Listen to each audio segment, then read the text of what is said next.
അപ്പോൾ ഞങ്ങൾ മീൻ പിടിക്കാൻ റെഡി ആയിട്ടുണ്ട്. ഉണ്ണിക്കുട്ട ചൂണ്ട കാണിച്ചു കൊടുക്ക്. ആ 2 ചൂണ്ട ഉണ്ടാക്കിയിട്ടുണ്ട്. ഉണ്ണിമോളുടെ കയ്യിൽ മീനുള്ള തീറ്റയുണ്ട്. അപ്പോൾ എങ്ങനെ സക്സസ് ആവുമെന്ന് അറിയില്ല. എന്തായാലും ഞങ്ങൾ പോയിട്ട് വരാം. അപ്പോൾ ഞങ്ങൾ അങ്ങനെ മീൻ പിടിക്കാനായി കുളക്കരയിൽ എത്തിയിട്ടുണ്ട്. ഇന്ന് അവധി ദിവസമായതുകൊണ്ട് വേറെയും ആൾക്കാർ ചൂണ്ടയിട്ട് കുളക്കരയിൽ നിൽക്കുന്നുണ്ട് കേട്ടോ. എന്തായാലും ഇവർക്കിടയിൽ ഒരു പരീക്ഷണം നടത്തി നോക്കാലോ. രാവിലെ 6 മണി തൊട്ട് ഞാൻ ഈ കമ്പും പൊക്കി പിടിച്ചോണ്ടിരിക്കുക. നിങ്ങൾക്ക് താല്പര്യമുള്ളവർക്ക് വന്ന് കൊത്താം, താല്പര്യമില്ലാത്തവർ കൊത്തണ്ട.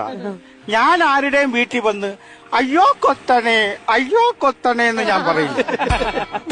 ഓ ഇനി എര മണ്ണിര പോരാ. ഇങ്ങനെയൊക്കെയാണ് കാര്യമെങ്കിലും ആദ്യമായി കൊത്തിയത് ഉണ്ണിമോളുടെ ചൂണ്ടയിൽ തന്നെയാണ് കേട്ടോ. നല്ല പിടപിടയ്ക്കണ മീൻ. അപ്പോൾ ഇത്ര നേരം മീൻ പിടിച്ചിട്ട് ആകെ കിട്ടിയത് ഈ കാണുന്ന 4 മീനുകളാണ്.